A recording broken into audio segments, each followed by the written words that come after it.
At this time, I would like to introduce our next presenters. Dr. Tansey is a professor in the Rehabilitation Counselor Education Program at the University of Wisconsin-Madison. Dr. Tansey has over 20 years experience as a rehabilitation counselor, educator, or rehabilitation researcher, and has published over 100 peer-reviewed articles. Dr. Tansey is the principal investigator on several federally funded research or National Technical Assistance Center grants. These current projects research evidence-based practices in the vocational rehabilitation of youth with disabilities, identify employer practices in the recruitment, hiring, retention, and promotion of persons with disabilities, and provide technical assistance to state vocational rehabilitation towards increasing competitive integrated employment of persons with disabilities living in areas of extreme poverty. Joining him is Dr. Cayte Anderson. Dr. Anderson serves as a research professor with the Innovative Partnership for Advancing Rehabilitation Research and Training in the University of Wisconsin-Madison in the Center for Education Research. In this role, she actively studies youth in transition as well as evidence-based practices focused on competitive integrated employment outcomes for people with disabilities. She recently served as the president of the Commission on Rehabilitation Counseling Certification Board of Directors and as president for the National Rehabilitation Counselors and Educators Association. Joining them to facilitate their presentation is Dr. Yazmin Castruita Rios. Dr. Castruita Rios is an associate professor in the Department of Counseling, Education, Psychology, and Special Education. She received her PhD in Rehabilitation Counselor Education from the University of Wisconsin-Madison with an emphasis in leadership and research on transition for youth and young adults with disabilities. So I'll let you guys take it away now. All right. Well, good afternoon, everyone. I guess if you're on the West Coast, good morning. Again, thank you for a wonderful introduction, Stephanie. And again, we have to pay you extra for those lengthy descriptions. I really appreciate you working through those. Today, Tim Tansey, wearing a white shirt, reddish tie, brown coat. I like to think my hair is brown, but it continually gets grayer every time I see myself on these video Zoom calls. And my background is a library that I thought looked a lot like the good Dr. Wayman's office. So trying to be simpatico with Dr. Wayman and his approach there. Dr. Anderson, Dr. Castruita Rios, would you like to just give the audience a context for each of you? Sure. Thank you very much, Dr. Tansey. Good afternoon, everyone. My name is Dr. Cayte Anderson. I have the pleasure of working very closely with Dr. Tansey at the University of Wisconsin-Madison, as well as with Dr. I will say Dr. Yazmin, but with Michigan State University. I am a white woman in my late 40s. My hair is probably more gray than blonde these days, so we'll say blondish. But I'm wearing a green sweater and grayish glasses, and my background for Zoom today is the organized office that I wish I had. How about that? Hi, everyone. My name is Yazmin Castruita Rios. It's perfectly fine to just call me Dr. Yazmin or Dr. Rios because a lot of people have a hard time, and that's totally fair. I'm a Latina cis female in my late 20s. My pronouns are she, her, ella. And I have dark brown wavy hair. I'm wearing clear glasses, a beige turtleneck, a dark or a black cardigan. And as mentioned, I'm an assistant professor at Michigan State University. Thank you both. Just again, I'll start with thanking the wonderful colleagues that I have here on the call. Inclusive of certainly Cayte and Yazmin, but the entire team here at the University of Wisconsin that worked on the research that we're presenting today, and certainly our colleagues at Virginia Commonwealth, Stephanie, Dr. Wayman, for your trust and support, and not to leave anyone out. Great thanks to Dr. Hugh Barry, who has always been there in terms of being available to provide support, insight, and really be a great sounding board for different approaches we've taken throughout the project. So Briefly, the title is a systemic review of the literature and case study of practices related to the transition of youth with disabilities into the workplace. So as we go to the next slide, again, here's kind of our basic overview of the different presenters, with Dr. Rios serving as our moderator or kind of keeping us on track, and then Dr. Anderson and myself. I would like to note that funding for this presentation was developed under a grant from, I'm going to shorten it to NIDLR, and the views expressed do not necessarily represent the views of the funding agency or the U.S. government. So this is a great time for us to be able to spend some time talking through what we've done as a project and kind of where we've gotten to. And so when this project was originally put forth, and we were able to kind of stick with this design despite the pandemic, really had two main phases of research. So phase one focused on conducting a series of systematic reviews across a number of different questions.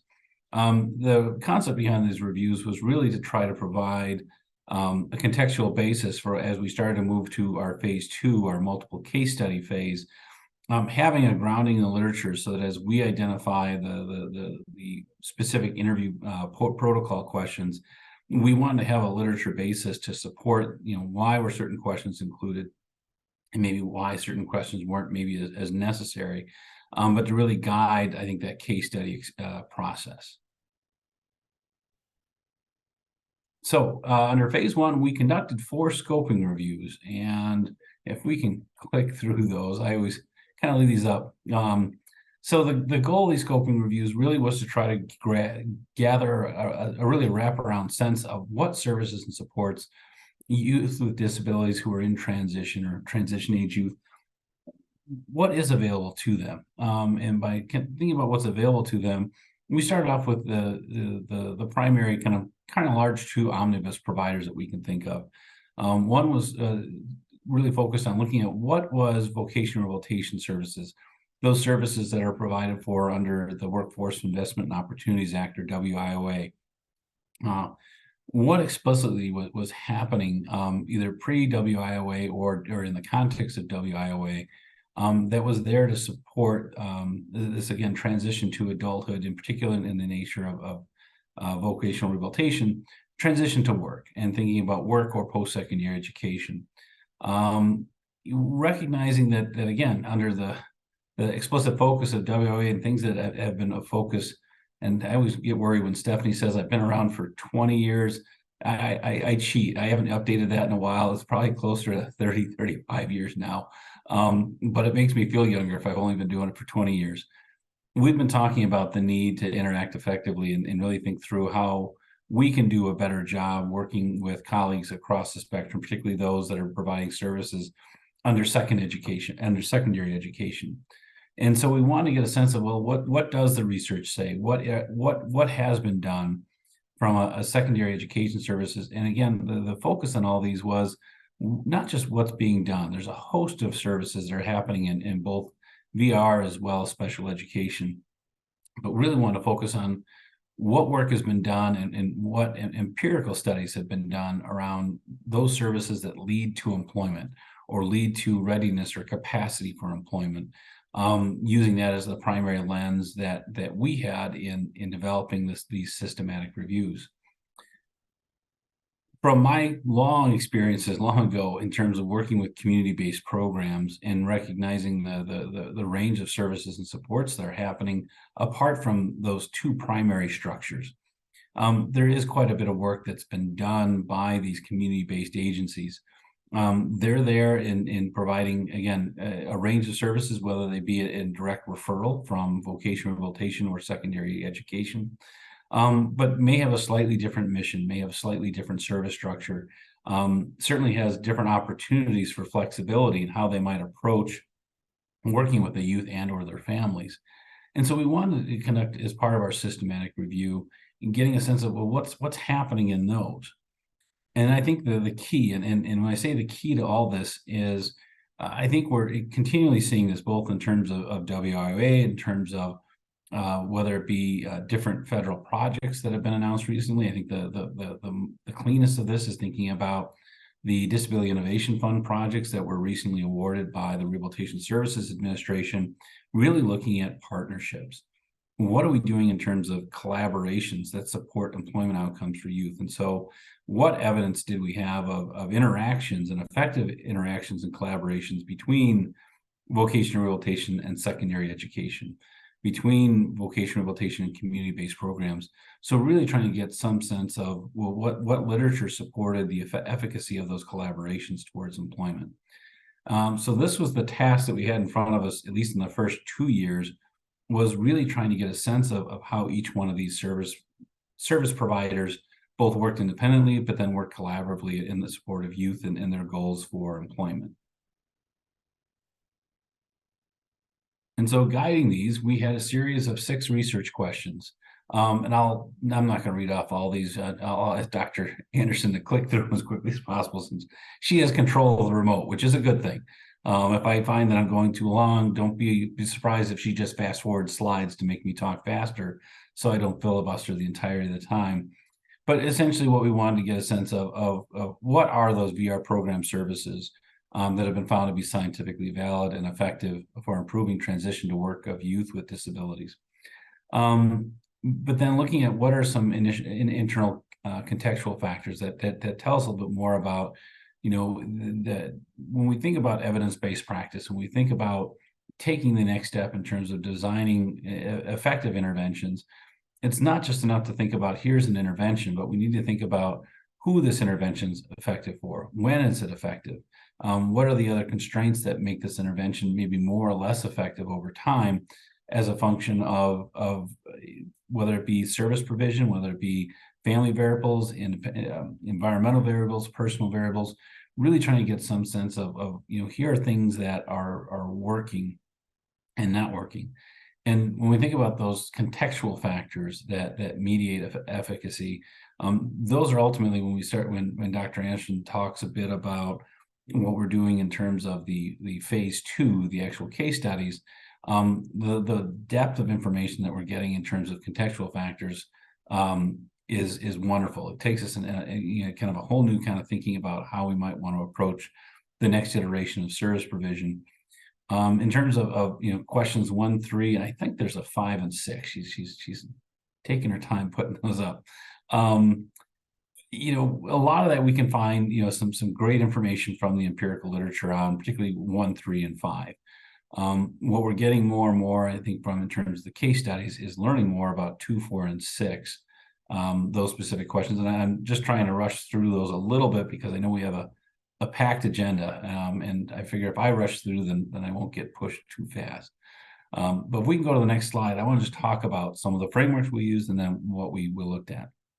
So when we started putting together initial framework, we did use a 5-stage model that was proposed by Arksey and O'Malley, specifically starting off with what are our research questions, and we provided those on the prior slide.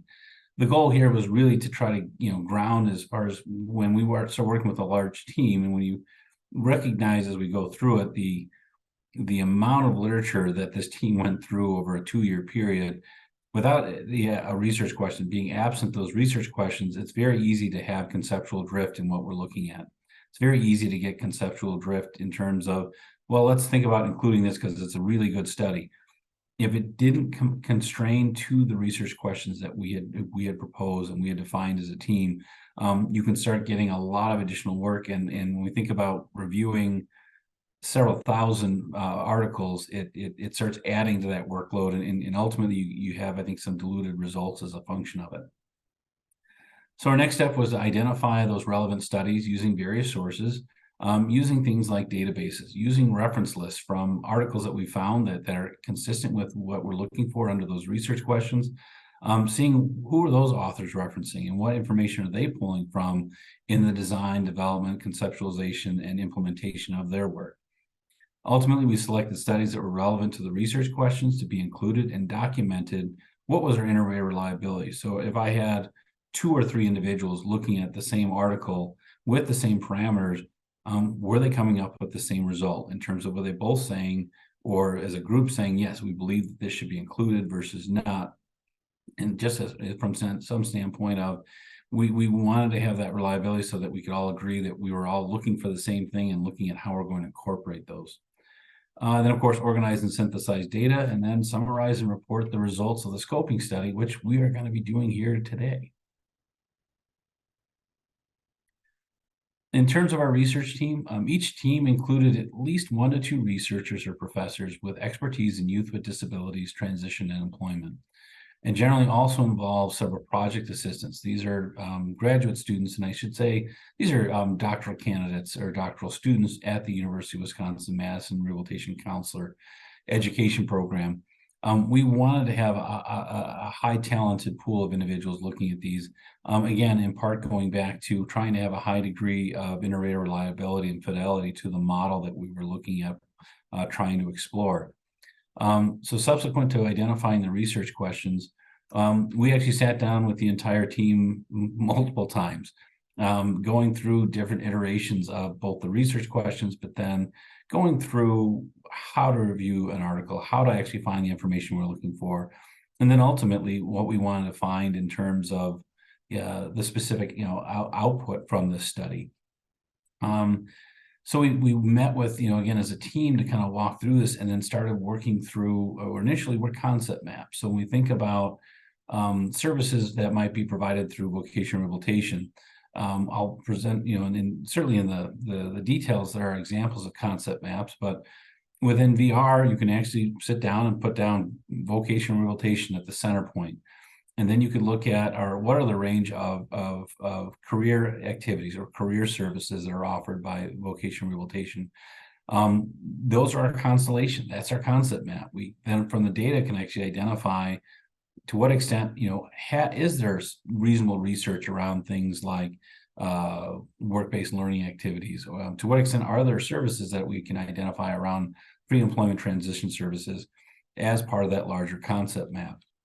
And then utilizing that information, those concept maps, the research questions help us develop those search terms that help us go through and develop the scoping review mechanism for us to actually gather the initial data. So this is the part I know we're all been waiting for. And again, I'll rely on Dr. Anderson, or actually it's Dr. Rios's job to keep us on time today. So to make sure I don't filibuster the entire time. So at some point, I'm sure I'll start seeing text messages or chat messages saying, move along, you're moving too slow. And so the first, again, study focused, again, around vocational rehabilitation services for transition age youth. This is kind of a capitated version of what that search process looked like. When you actually put in things like vocational rehabilitation, youth with disabilities, employment, even if you use the AND function, so we're trying to limit this down, you end up with thousands of articles coming up, literally.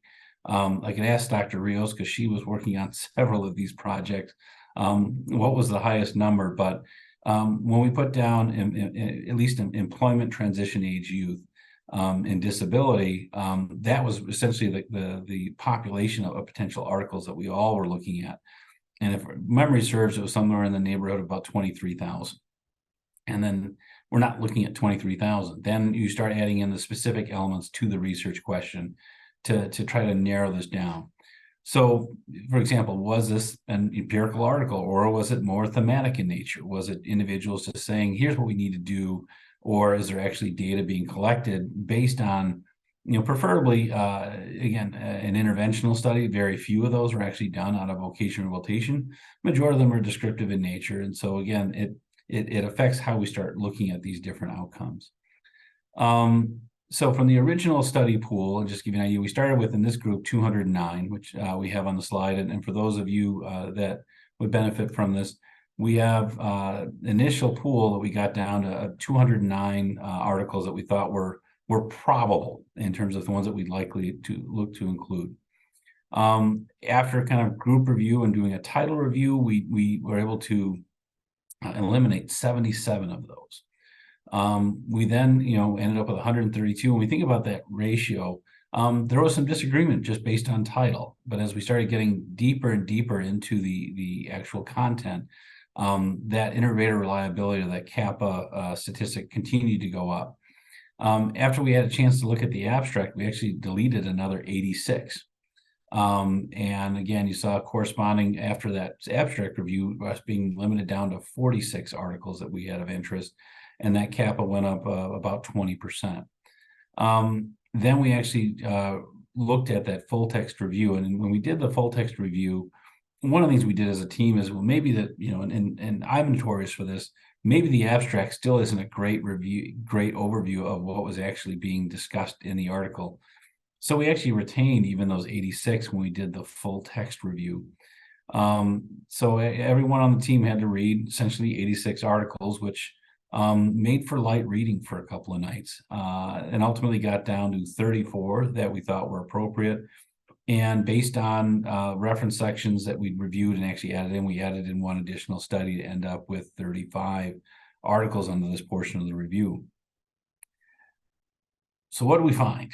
Well, first of all, in things that actually were reminiscent of the previous presentation, job placement services, on-the-job training, college training services, job search, and occupational vocational training are that constellation of services that, as we see those, it's associated with employment, whether it be from an RSA 911 study or whether it be from individuals conducting specific studies, for example, on job placement services. Those are the ones that continually came up as being highly associated with youth with disabilities who are transition age going on to work subsequent to completing high school. There were a range of vocational rehabilitation factors that came in terms of, look, obviously there's a gap in the preparation and training. And what that really spoke to was maybe the contemporary focus on rehabilitation counselor education, and then relative to what we're actually asking counselors to do as it relates in particular to transition age youth with disabilities. That training doesn't necessarily, you know, and what we're seeing from the literature is that there may be a misalignment or gaps in what academic programs are focusing on relative to the actual needs and experience and service of individuals with disabilities. The other thing that was very clear from the literature was the definite need to increase collaboration. To what extent is VR working effectively with its partners in education? To what extent is VR and vocational rehabilitation working effectively with community partners who, you know, or even beyond community partners, we'll call community stakeholders? To what extent are we integrated with other social organizations, whether it be boys and girls clubs programs for after school programs, whether it be church programs, really developing that collaboration.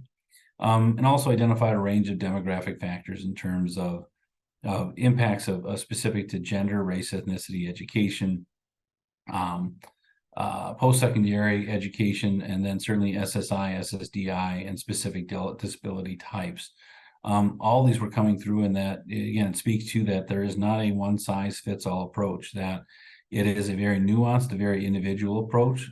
There are some commonalities, such as those VR services, but the application, the support and utilization of those services really does affect things in terms of being successful in their implementation.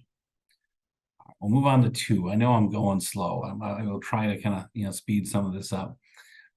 So quickly, within looking at secondary education services, this database search, we kind of got through the initial group, ended up with 474 articles that we were looking at.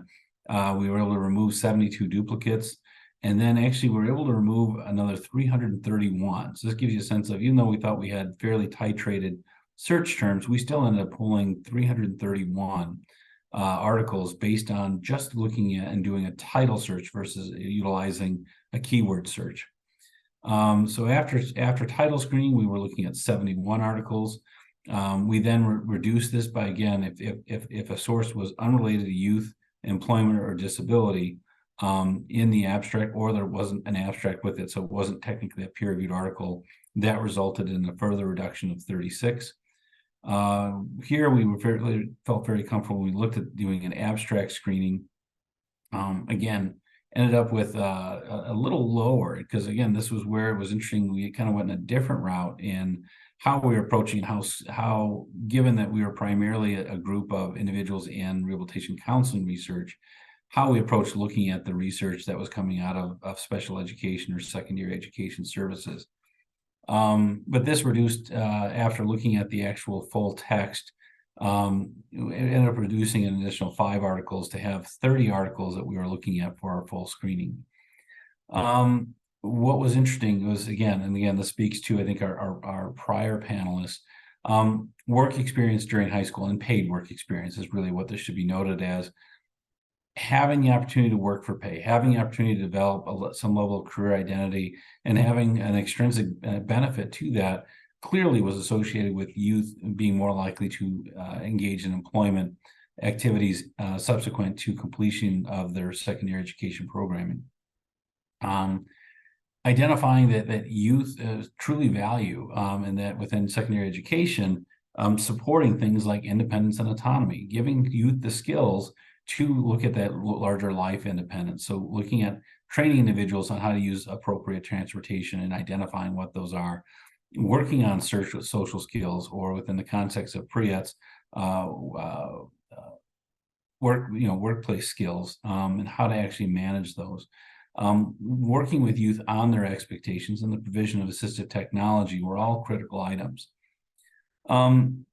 Also, in kind of in a related fashion, is the student involvement. I think we can always go back to nothing about us without us, as far as a maxim. And that was particularly true when we started looking at the research, that when students were involved in their IEPs, when students were involved in their own transition planning, it does create a certain level of ownership, and that we found that as being a very critical part for them to be looking at that, taking that next step, as far as making sure that their needs were known and that those needs are being properly expressed in those different mechanisms to look at what services are being provided.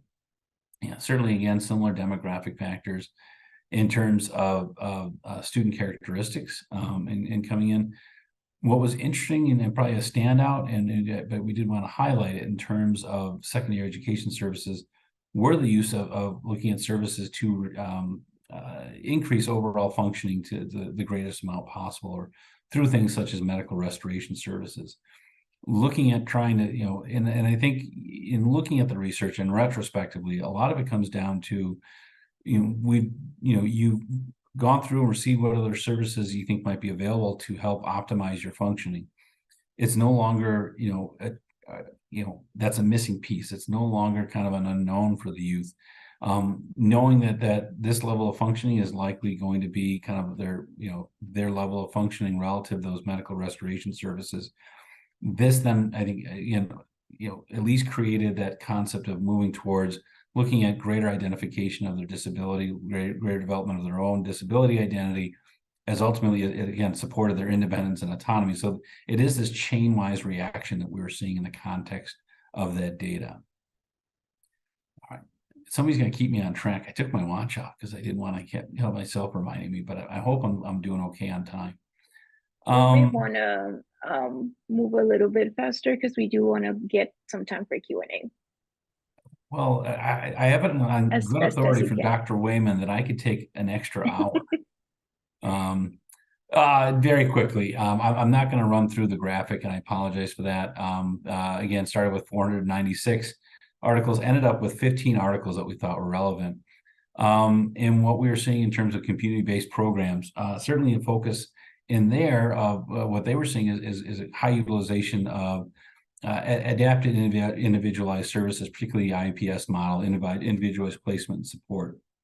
But what was unique about what was coming out of community-based programs were things like community-based mentoring, behavioral skills training, peer-mediated intervention. So you notice there's a common theme when we look at secondary education, we look at vocational rehabilitation services, we talk about a very top-down approach. As we got to the community-based level, community-based are utilizing a lot of peer-to-peer supports, a lot of peer-to-peer mentoring programs. The benefit of those is, again, it's the level of authenticity of peers supporting each other as they go through this transition process. But again, not inconsistent with what we saw from the other results, that utilization of summer employment and community experience, actually having paid work experience, was critical. Go to the next one. And I'm almost done, and then we'll get to the interesting parts of that. Dr. Anderson and Yazmin will Dr. Rios will push us through. Collaboration was interesting in terms of, we start with the highest group of this, of trying to really identify, whenever you put in that word collaboration, the number of hits came up immediately. So we started with looking at 686 articles. We were able to look at moving out duplicates. There were a lot of duplicates in terms of having multiple databases and having the same article in two databases be pulled in. In the end, there were 27 articles that were the basis of this. And really, we kind of categorized things around two areas. One was, what is the benefit of collaboration, and that the idea of increasing involvement in different networks, increasing youth readiness to go to work, working with youth and increasing the number of work attempts, as well as retention of work among youth with disabilities, and ultimately promoting policy change, where all these benefits associated with collaboration. These articles also, and again, it's not surprising, identify a number of barriers or difficulties that cooperating agencies had in terms of making collaboration work. It was the idea of just identifying who was responsible for what, and looking at task duplication versus task abandonment, which that no one had a clear emphasis in providing a certain task. System costs in terms of who is paying for what services at what time, and how to braid and leverage that funding. Working with employers and looking at how to have the concept of having a lead team that's going to talk to employers, but talking about it in terms of a group, created its own challenges for these collaborations. And ultimately, identifying that there are service gaps. Even when we start looking at collaboration, there are those services that different agencies are always expecting that it's the other agency's position, it's the other agency's responsibility. When the reality is, there's actually a range of things that actually fall through the gaps, the service gaps, and that no one is providing those services because they're not explicitly detailed in terms of federal rule, policy, and regulation. It may be an awkward spot in terms of that there's not just a great way to bring it in. And so, when we think about collaboration, things like, I'll give you an example. What is a service gap? Well, how do we engage the family across the spectrum of different supports and services? So we did find things like using family advocates, family connectors, community connectors, who could bridge the gap across multiple service providers, identify what services were available, identify what those gaps were, but then develop a teamwork approach to try to address those service gaps, but then really develop a pattern or a pathway for the family to maximize what supports were available to them in support of that youth. All right, Dr. Anderson, I think you're up from here. Okay, thank you, Dr. Tansey. I appreciate it. And that was a wonderful overview of phase one, such rich information that was gathered and learned. So shifting into phase two, again, these phases were not designed to be sequential, but rather there was overlap. So phase two really focused on the multiple case study. And again, as Dr. Tansey had noted, really we were trying to get into more context and better understand context from the perspective of youth with disabilities and their parents or adults in their lives and in their families, however family is defined in their household. To better understand this perspective in answering research questions 2, 4, and 6. The multiple case study, quick overview here, and I should note that we are still in the process of collecting data, so I don't want to do too deep of a dive, but we're actively interviewing 24 former Wisconsin Promise participants who are now young adults. And for those of you that may not be familiar with Promise, it was the federally funded Promoting the Readiness of Minors in Supplemental Security Income, there were 6 sites nationally, and Dr. Tansey and I had the pleasure of working very closely with the Wisconsin Promise team in evaluation context. And given that we were connected with the Wisconsin Promise project, we also then had the opportunity to develop the data sharing agreements and data management to continue to access the data from the Wisconsin participants. So 24 interviews with former participants and their family members. The interviews were being were conducted and are continuing to be conducted remotely, lasting 30 to 45 minutes each. And these are primarily being done via video conference, but certainly we can conduct them via phone as needed. Participant incentives are involved. So for the participants that complete a survey and then are kind enough to participate in the interviews, they are provided with Amazon gift cards. And the final set of interviews is underway. So again, we are still finishing up data collection. So what we're sharing here today, really again, consider this to be our preliminary results as we continue to work through the data. Some of this may shift and change, but at this point in time, these are some of the themes that we see emerging from the data that we have analyzed thus far. Certainly the importance of parental advocacy. This has been coming through very clearly as a theme, primarily from the parents that have been interviewed, that the parental advocacy with and on behalf of their children is consistent. It starts early, and they anticipate this as an ongoing part of their role well into the future. Additionally, families, and we as professionals, families want us to recognize their value and expertise as employment resources in this process as well. Certainly, educational professionals, vocational rehabilitation professionals, rehabilitation counselors, our professions are certainly value added, but families and parents in particular want to be viewed as equal partners in this process, and oftentimes have access to critical employment connections that can be leveraged on behalf of their youth.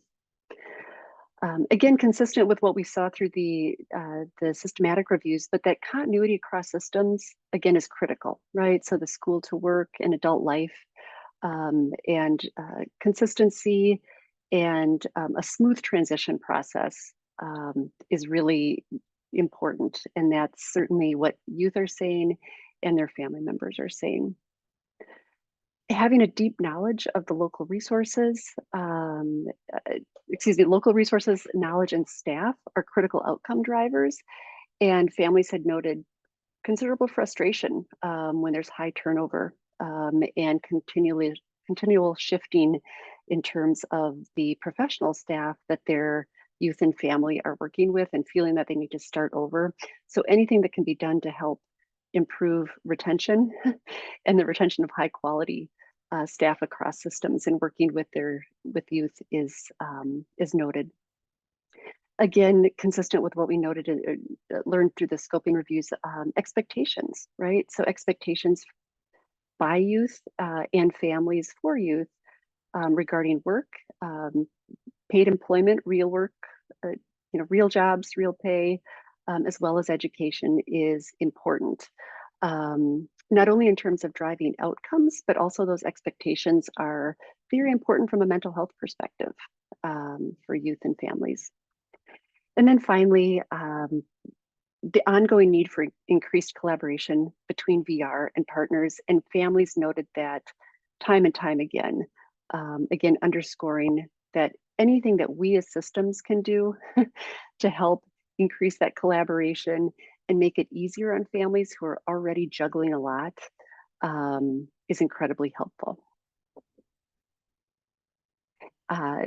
And Dr. Castruita, Rios, feel free to chime in. I don't want to cut you out of this discussion. I think one of the other things that I know, some of the data that we've been looking at more recently, is that we wouldn't be surprised if we start seeing more cultural considerations integrated into the results as well. Yeah, just to make a quick note on that, because so far one of the interviewees is a Hispanic family, and I took the lead on that interview given that I'm fluent in Spanish. And I think one of the things that kept coming up through that conversation was just the importance of really, I'm going to say professionals hearing the family's needs and preferences.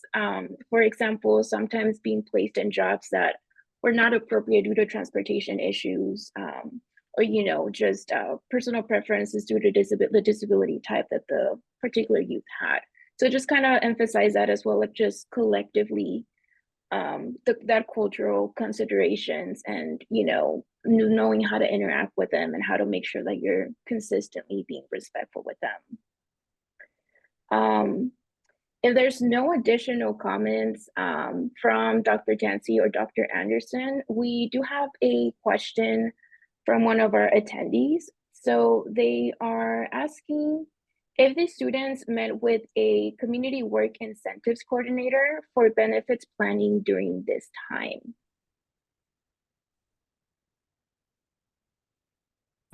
Yeah, so specific to, I think, this research project, we didn't actually provide those direct services. Now, I can tell you and Dr. Anderson will always correct me when I go off the rails, but under the Promise program in particular, that was certainly a key point was under that nature of that project, all youth were by default were youth receiving supplemental security income. So a critical part was to provide benefits counseling so that they had some sense of the relative benefits of going to work, and particularly in relation to those work incentive benefits. And so those were kind of an important step, and it was provided at least to individuals within the treatment group. We did find under the Wisconsin model that we had a number of youth coming through in the control group who were actually accessing VR services, and under that, certainly a clear majority received benefits counseling as a part of that adult service benefit. But benefits counseling, again, very important. I think generally I am safe in saying that benefits counseling certainly does increase youth enthusiasm to go to work. To what extent does it promote individuals opting for work over looking at maybe applying for benefits as an adult? It's probably a little bit more nuanced, but certainly it was an important step for that youth who receive benefits counseling were much more likely to even make a work attempt. And again, just getting youth to the door, getting that engagement so that they'll make the initial work attempt, then we can see all the relative benefits in the research just from that work experience. I think we have question for one. Sorry, we have time for one more quick question. And this is, do you all have any suggestions on how to work with families when they're competing goals, for example, between parents and students? See, I talk too much. I'm going to let Dr. Anderson cover this one because she's much more has a much softer touch with families than I do. No, and I don't know that I have the perfect answer here. I think this is an excellent question. In the context of Promise, we were working very closely with youth and their families, which shifted the model a little bit, in terms of only working with youth within VR, but rather it was kind of the family unit was considered kind of our consumer or our client. And so I think a big part of the rehabilitation counseling process was to have those conversations with the youth and the family. But also, in the situations where there were maybe differences in terms of what the youth was identifying as their career or employment goal and what the family thought the youth goal should be, we found that those were excellent opportunities for education. And oftentimes from the parental perspective, it was more in the context of trying to protect and parents having maybe a little bit lower expectations in some cases, whereas the youth was saying, hey, I want to go to college, and the parent was saying, I don't know if that would be the best idea. So it was an opportunity for education. And again, within Promise, we had time to work with youth and families. And so